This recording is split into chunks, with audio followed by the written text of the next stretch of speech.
Hello and welcome to another episode of Eat Smoke Drink. Today I am going to review the Springbank 12 cask strength 2019 release. So a little background, and yes, I am obsessed with Springbank. I am a real Springbank fanboy, but Springbank every year they release, each run is about 9,000 to 10,500 bottles per run of their core range, okay? Or the limited edition is generally like that as well. And the older they become, the less there is, because there's obviously less barrels and more angel share. The cask strength 12, in my opinion, is probably one of the best bang for your buck whiskies out there. Literally, best bang for your buck. They change the recipe every year. So every year, you will not get two of the same. They don't blend them to taste the same. They will have a different proportion of sherry and bourbon blend in their core range. This is a 65% bourbon, 35% sherry. And Springbank is a Campbelltown whiskey, if you don't know by now. So let's get nosing and tasting. So this is the one with water. I just want to make note that when I first opened this bottle, I could immediately smell, in my interpretation, it's slightly peatier than your normal 12-year-old cask strength. That comes from obviously not having the same thing every time. Okay, every batch is small batch, so it always differs. So it's much peatier, well, not much, but significantly peatier than the other releases in the last couple of years. You can smell it on the cork. It's almost reminiscent of a mild Islay, which is really interesting. Anyway, let's get nosing. Let's get nosing. Oh, you know, Springbanks never cease to amaze me. A bad Springbank is still a very good whiskey, that's what I say. So on the nose, I definitely get that sherry influence straight away. So I can see why they made the sherry influence 35. These set of barrels are quite heavily sherried. And the balance on the nose is, I think it's quite right. Coconut, tannin, and that signature, that glorious signature flinty, smoky gunpowder smell. Oh, it's got a little bit of that souriness, that fungalness that Springbank has. That's apparent. You can't miss it. That is so intense, and it is a bit peatier on the nose. I can get a bit more peat on the nose, a bit of iodine, a bit of smoke. A bit of saline on the nose. Also burnt sugar, a little bit of burnt butter, an oiliness to it, toffee.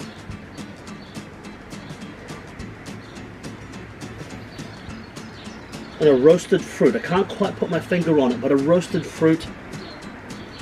I'd say a roasted nectarine. A roasted nectarine, I believe. That's glorious. Let's try the one with water.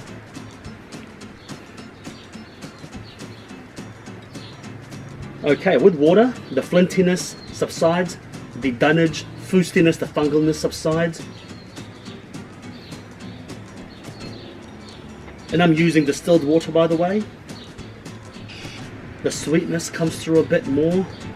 The sherry is tamed a little bit. The bourbon cask's a little bit more highlighted with the water.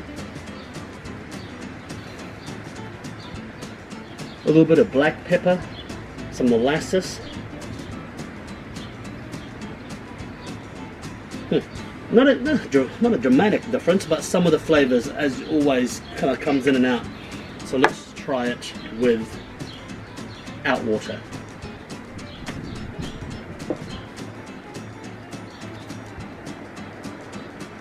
Now this is a cask strength, 57.1%. So it's great value. It's got a little bit of heat to it. Unusual for 12-year-old cask strength. Usually they're not that hot, but this is quite a heat to it. Actually, quite a bit of heat to it. But in there, you've got quite a prominent tannin. You can definitely taste the wood. A bit of cedar, resiny. And it's a lot more smoky than normal. It is a bit more smoky than normal. The peat doesn't quite translate to taste so much. You can taste it, but more smoke. It is oily. It is an oily dram. and that dunnage funk, wet wood, damp wood, a bit of organic leaf litter, rotting leaf litter.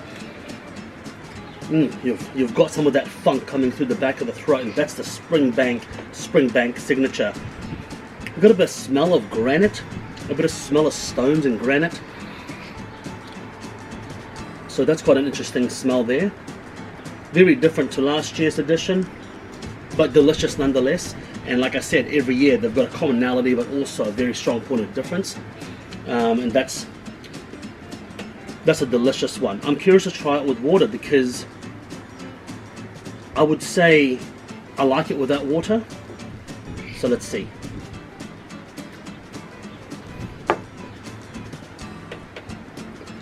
You know what? I'm going to say add water to that right now. Right now I'm going to say add water. You're getting that fundamental Springbank character. All of the flavor becomes more pronounced. The alcohol sting definitely comes off without water. With water, sorry, than without water. I'm getting that leaf litter, that blue cheesy fungal funky smell is much more prominent. That mossy smell, damp wood, Christmas cake spice, oily, earthy.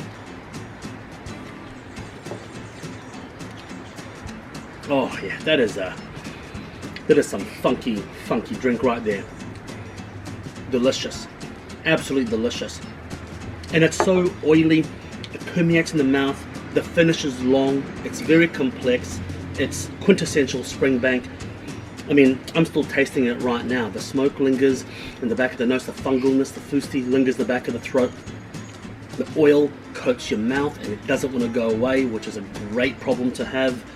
The peat is a little bit more elevated in this, in my opinion, than the previous years. I think the peat is definitely more elevated. It's noticeably elevated. It's not a complaint, it is just an interesting fact how that happens. Yeah, I think it's definitely worth a buy. There will still be plenty of the 2019 Springbank out there. And if you have the chance, look in the back of the bottle. At the bottom there, will tell you the date of bottling.